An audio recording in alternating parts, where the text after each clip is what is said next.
एहतशाम निम्मी के पास आता है और वो निम्मी से कहता है कि निम्मी तुमने बहुत ज्यादा गलत किया, तुम्हें ऐसा नहीं करना चाहिए था, तुम्हें जोया से बिल्कुल भी ऐसे बात नहीं करनी चाहिए थी, तुम जाओ और जाकर जोया से माफी मांगो। जिस पर निम्मी ये कहेगी कि ये आप कैसी बातें कर रहे हैं, मैं और उस जोया से माफी मांगू, मैं कभी भी उससे माफी नहीं मांगूंगी, आपको नहीं पता कि उसने मेरे साथ क्या किया है। जिस पर एहतशाम ये कहता है कि जोया मेरी बीवी है, इस घर की इज्जत है, मेरी मोहब्बत है, मैं उसको बहुत मान से इस घर में लाया था, इसलिए नहीं लाया था कि तुम बात बात पर उसकी बेइज्जती करो। पहले तो मैंने तमाम बातें चुपचाप बर्दाश्त कर ली, मगर अब मैं कोई भी बात बर्दाश्त नहीं करूंगा। तुम्हें मेरी बीवी के बारे में कोई भी बात करने की इजाजत नहीं है, तुम जाओ और जाकर अभी के अभी उससे माफी मांगो। जिस पर निम्मी ये कहेगी कि आप उसके बारे में जानते ही क्या है, आपको नहीं पता कि वो कितनी चालाक और कितनी मक्कार है। जिस पर एहतशाम को मजीद गुस्सा आएगा और उस कहेगा कि खबरदार, मैं तुमसे पहले भी कहा है मेरी बीवी के बारे में कोई भी ऐसी बात मत करो। जिस पर निम्मी ये कहेगी कि मैं करूंगी ऐसी बात, क्योंकि वो ऐसी ही है और मैं बिल्कुल भी उससे माफी नहीं मांगूंगी। जिस पर एहतशाम को गुस्सा आ जाएगा, वो कहेगा कि अगर तुमने उससे माफी ना मांगी तो मैं सच में उसको लेकर यहाँ से चला जाऊंगा।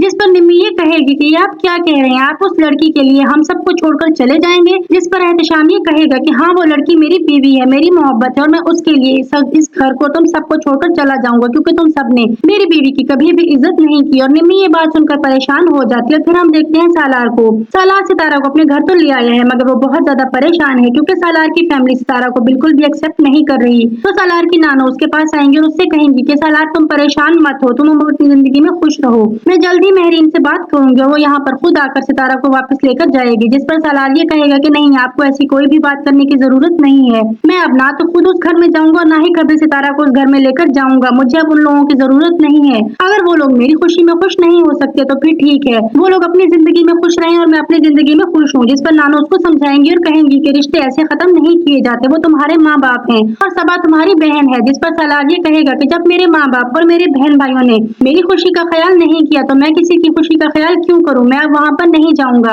और अगर आपने दोबारा ऐसी कोई बात की तो मैं सितारा को लेकर यहाँ से भी चला जाऊंगा। जिस पर उसकी नानो ये कहेंगी कि अरे नहीं बेटा, तुम परेशान मत हो, मुझे तो सितारा से कोई भी मसला नहीं है, तुम दोनों यहाँ रहो या अपने घर पे रहो, मैं बस ये चाहती हूँ कि तुम दोनों खुश रहो। और फिर हम देखते हैं सना को। सना सितारा के पास आएगी और उससे कहेगी कि सितारा, तुम्हें सलमान के बुलाने पर उससे मिलने के लिए नहीं जाना चाहिए, सलमान बहुत ही शातिर इंसान है, वो तुम्हारे और सालार के दरमियान में गलत फहमियां पैदा करने की कोशिश करेगा, वो जुहेब का नाम लेकर तुम्हें ब्लैकमेल कर रहा है। जिस पर सितारा ये कहती है कि नहीं, मुझे उससे मिलने जाना ही पड़ेगा, मैं जानती हूँ वो बहुत ही शातिर इंसान है, वो मेरे भाई को कोई ना कोई नुकसान पहुंचा सकता है, जुहेब बहुत मासूम है, वो उसकी बातों में आ चुका है, लेकिन मैं अपने भाई को इस तरह से अकेला नहीं छोड़ूंगी। जिस पर सना उससे ये कहेगी कि तो ठीक है, तुम सालार को एतमाद में ले लो, सालार को ये सारी बातें बता दो। लेकिन सितारा ये कहेगी कि नहीं, मैं सालार को अभी कुछ भी नहीं बता सकती, ये बातें अभी मेरे और सलमान के दरमियान में ही रहने दो। जिस पर सना उससे ये कहेगी कि तुम बहुत ज्यादा गलत कर रही हो, तुम पछताओगी। जिस पर सितारा ये कहेगी कि मैं अपने भाई की खातिर कुछ भी कर सकती हूँ। तो नाज़रीन, आने वाली एपिसोड में अब हम ये देखेंगे कि सितारा क्या करेगी, क्या वो सलमान के बहकावे में आकर सालार के घर से चली जाएगी, ये तो हम देखेंगे आने वाली एपिसोड में। लेकिन उससे पहले आप प्लीज मेरे चैनल को सब्सक्राइब करके वीडियो को लाइक और शेयर करना मत भूलिएगा। बहुत शुक्रिया।